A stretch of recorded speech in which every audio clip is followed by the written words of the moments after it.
Alright, so I like this picture, but the eyes are a little dark and there's some lines underneath the eyes. So what we're going to do is we're going to fix that. So first of all, zoom in.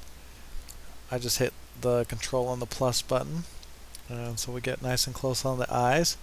And the first thing I'm going to do is hit Control J, and that is going to duplicate the background layer. Or you can do it this way, right click it and hit duplicate layer. Or you can just hit Control J. So we want to be on that top layer. And the first thing we're going to do is we're going to get our healing brush, not the spot healing brush. I think the default is the spot healing brush. So right click it, make sure you're on the healing brush tool. And what you're going to do is you're going to want to get a lighter area underneath the eye. So you're going to alt click, so hit alt and then click down there, looks good. Make this a little bigger. And we're just going to brush over that. And I don't want to get into the hair, it'll pull the brown in like I just did. So now I'm going to have to get rid of that. So I'm going to alt click again, and we're just going to fill that in, and we're going to fill in the dark spot. You can even fill in the lines. You can fill all of that in, so you can make them pretty much disappear. And that can look pretty fake because all of the lines are gone and there's nothing underneath the eyes. So I don't know, you might go for that look, you might not. I don't really love that look, so I'll show you how to fix that in just a second. So you just go nice and easy, get all of the dark spots, make that a little brighter right there. And so that's good, and so it's still a little dark right there. And sometimes it's a little dark right there, so what you can do is you get the clone stamp, and you're only going to want about 40% opacity. I have mine at 39.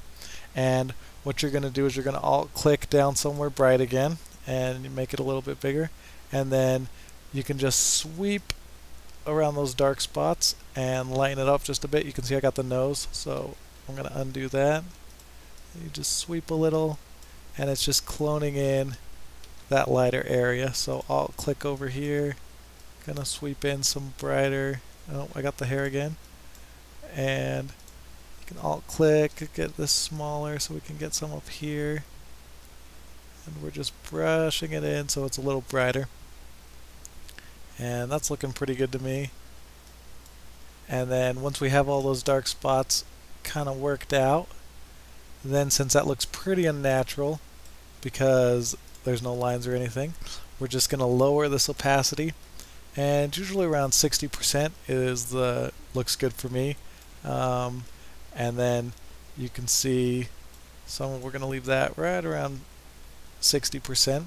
And if you take that top layer off, you can see the difference, the big circle, the dark circles and the lines underneath the eyes, and then there we just have it real nice and light. So I'm just going to merge those layers. You can select both of them and do Control E, and then there we go. And so I'll save that and I'll show you the before and after one more time. So here we have the after, and then there was the before. So it makes a pretty big difference, and just, I don't know, brightens up the picture a whole lot for me.